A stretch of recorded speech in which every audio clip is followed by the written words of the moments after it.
Hi, I'm Sarah Hyland. We are here for Inked Mag. Today we had a photo shoot with Jason Ellis at Hoonigan's. Jason Ellis is known as a pro skateboarder, MMA fighter, podcaster, stand-up comedian, LGBTQIA advocate. What else doesn't he do? Pro athlete. I mean, come on, everybody. I was in a band. He was in a band. Yeah. You were in a band. We're on the Billboard charts. So I thought you flicked it off. I did. Jason Ellis. You Hey. did? Yeah. Oh, for fuck's sake.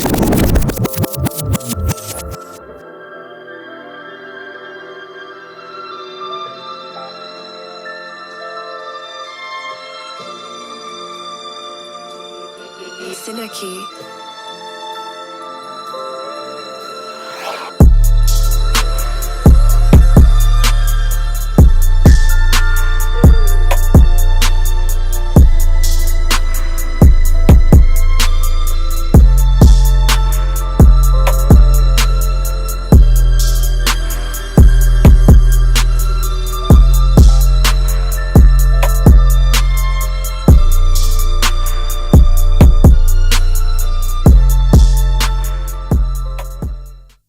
So you and Tony Hawk have a podcast. Yep. Hawk versus Wolf. Yep. How did that come about, and did that change your friendship at all?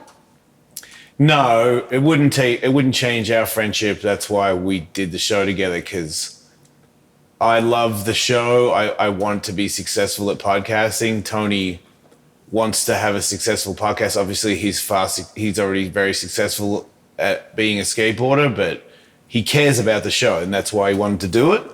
But he used to have a show on Sirius, and he asked me to be his co-host. Mm-hmm. And then after 10, 15 years, a long time, he got dropped by them. And then a few years later, I got dropped by them. And when they dropped me, he called me and said, "Hey man, do you want to do a show together again?" And I said, "Can I drive down and meet you?"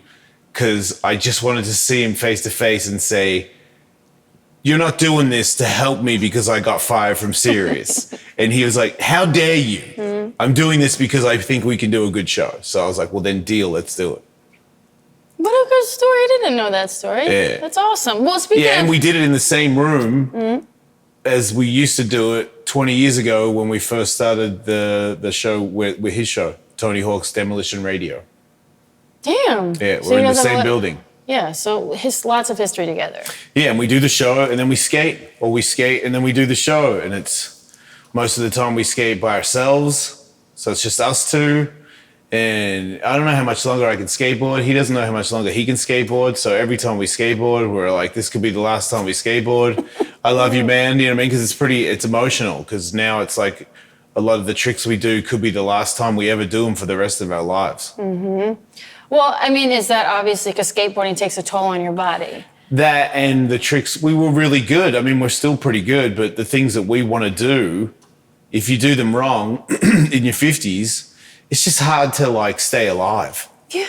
It's just like really, you just go to, I don't know how many times I could go to hospital before I died. You know, like just from broken bones. I feel like if I just broke my leg and then my arm and then my leg for the next 20 years, I think I'd just rather die. Because that's the other thing. When you're old and you break your arm, it sucks so much worse. It's like takes way longer, you know? Like I got steroids, but there's only so much steroids can do. They can't glue your bones back together? It just doesn't work. Stem cells are pretty good. Going off the roids. But yeah, it's just not the same. Cool. Yeah. So I guess what's something that you learned from skateboarding that you've carried with you for all these years? Yeah, the number one thing is that if you love something enough, you can do anything. If you're passionate, nothing can stop you. Because I was not a natural athlete. I wasn't a good skateboarder. I started skateboarding with two twin brothers, and one was like a chubby kid and the other one was an obese kid. And they were both better than me for the first 3 years. I was bad. And then because I just loved it, I just went every day and I didn't really think about the job. I just thought about how much I couldn't stop thinking about skateboarding. And then one day I learned like 10 tricks in an hour. And then the next day I was like better than everybody. It was like I got touched by something. That sounded weird.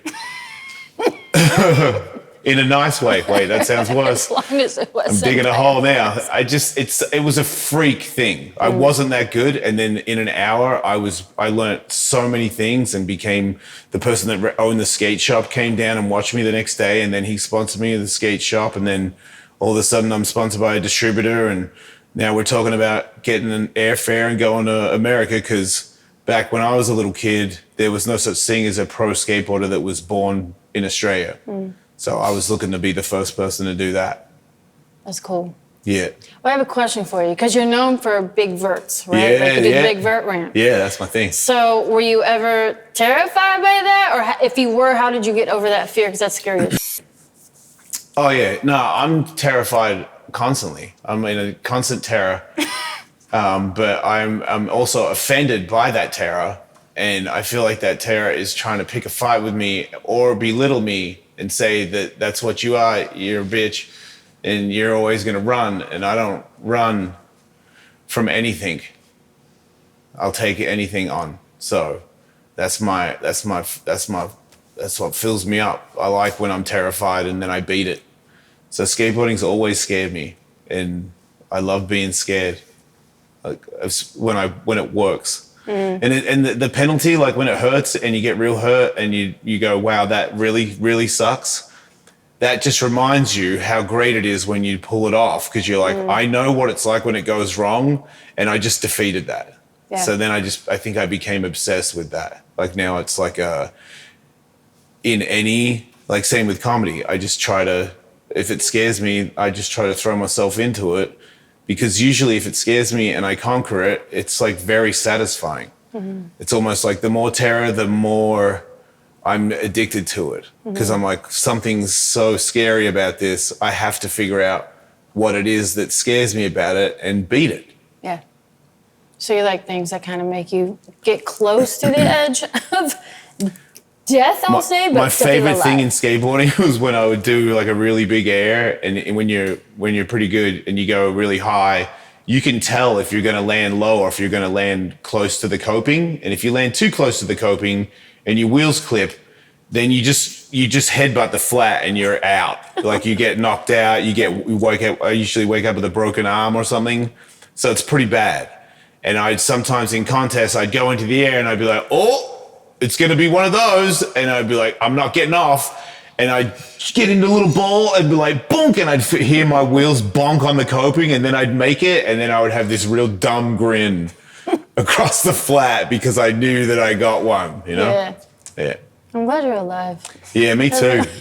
Yeah. I know. I didn't realize how much more fun I was going to have when I got older. Yeah. Based Crazy. on today, you're crushing it. Yeah. So I'm going to switch gears a little bit because obviously you did podcasting, you're on Sirius Radio, you have your own podcast now, a couple of them actually. Yeah. So how did you find your legs as an interviewer in podcasting and radio? I used my honesty. I always interview people by first saying some stuff about myself that you probably wouldn't say to a stranger. That might be, it's not you don't look good in the story. You know, like I kind of let my guard down and share a piece of me that I'm willing to risk their opinion about. And then not all the time, but most of the time they see that and they want to engage in the conversation by also opening up themselves. So I felt like once I realized that, and I don't think I did it on purpose, I think I accidentally did it. I think I've always tried to be a people pleaser. I've always tried to get attention and have people like me.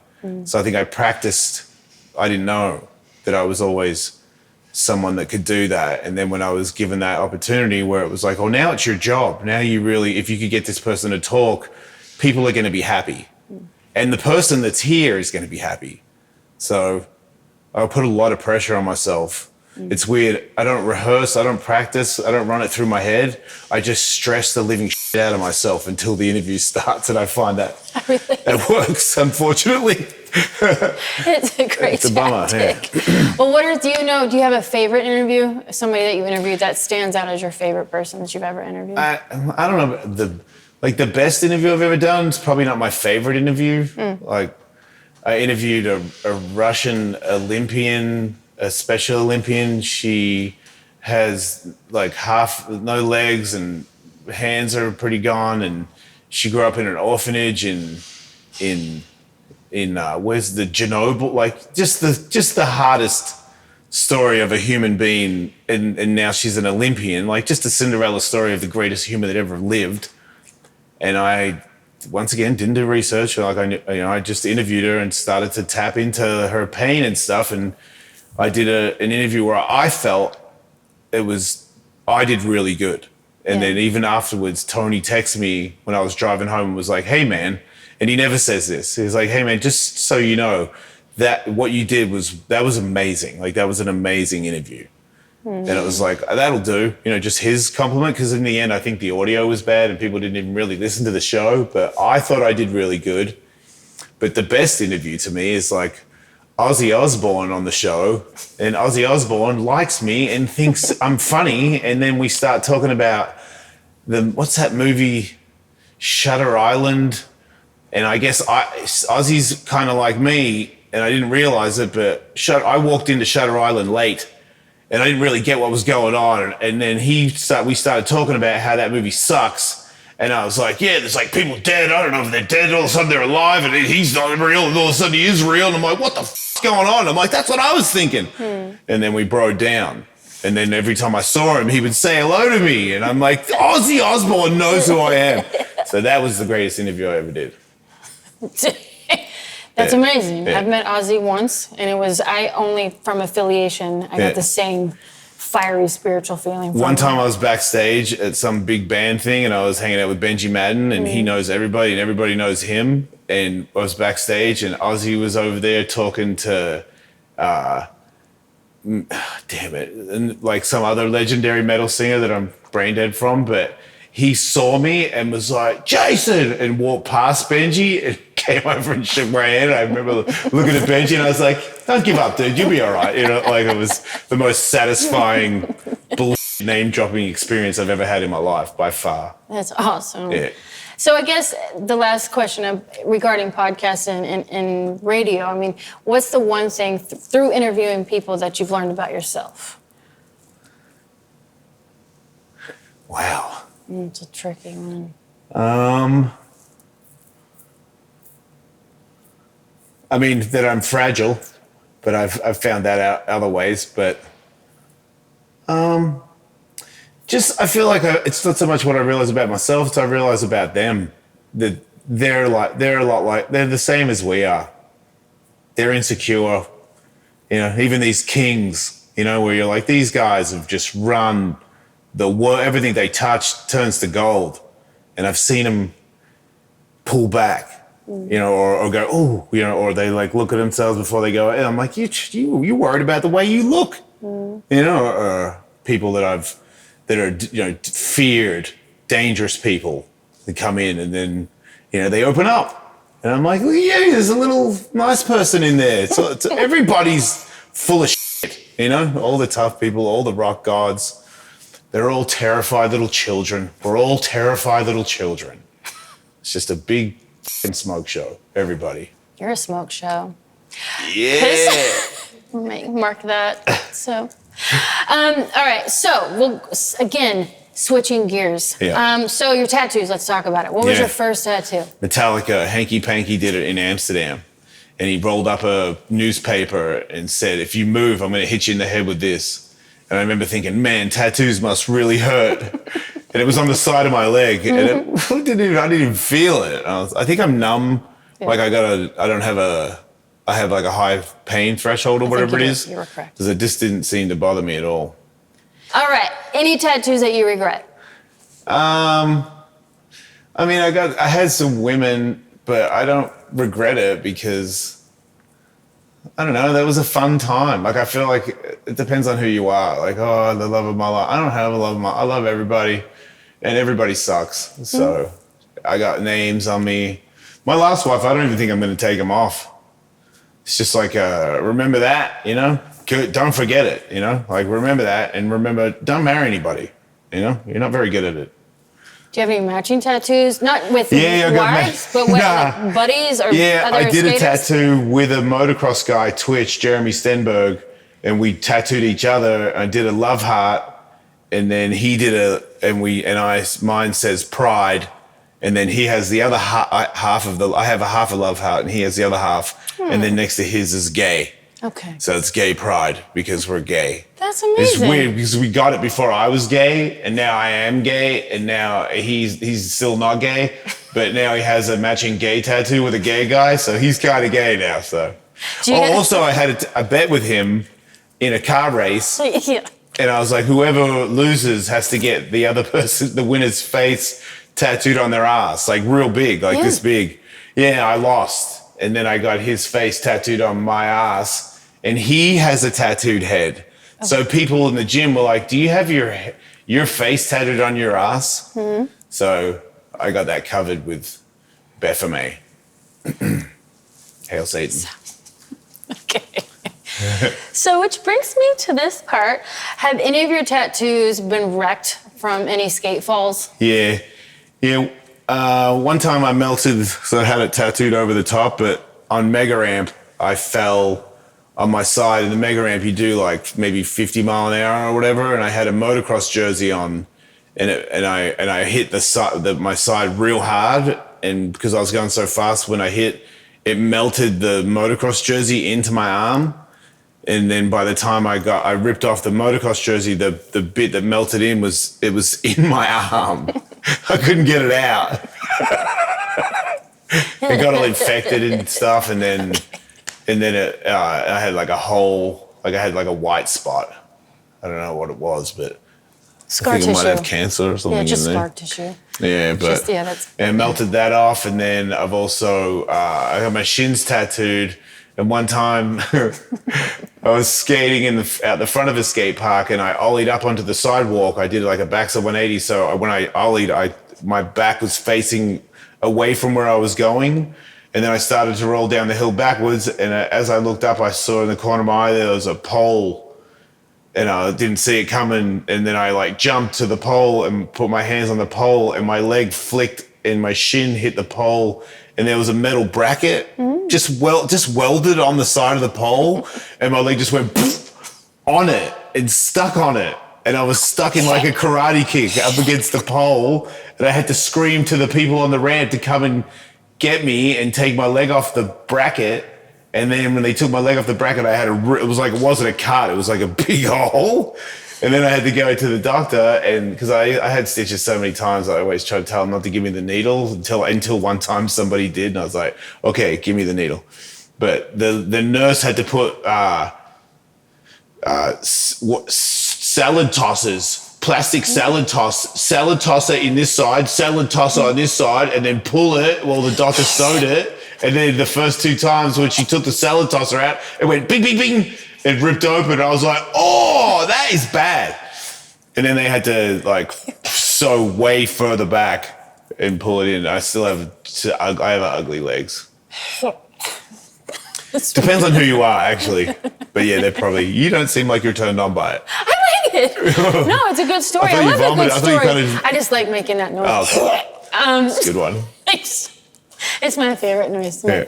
So where do you see your whole tattoo collection going? Are you going to stop? Or are you going to keep going? You got spots to fill? Yeah, well, I want one tattoo, so it's not finished. I just need it all to be attached. And then when I get really old, because my face is starting to come off, once it gets like real old, then I'll tattoo my face. I actually want to wear like a gold mask, like the guy from Flash Gordon. Remember the guy that goes, "Bring me the more worms," and he has like a golden metal mask on? I want that. I want to wear a robe with like a hoodie so you can't see how old I am. I wear like a gold mask, and I just tell people to bring me the ball worms. I torture people. I make people cry, and then I tell a servant to bring me like wine that's real thick so it looks like blood. Okay. You should put that on your hinge.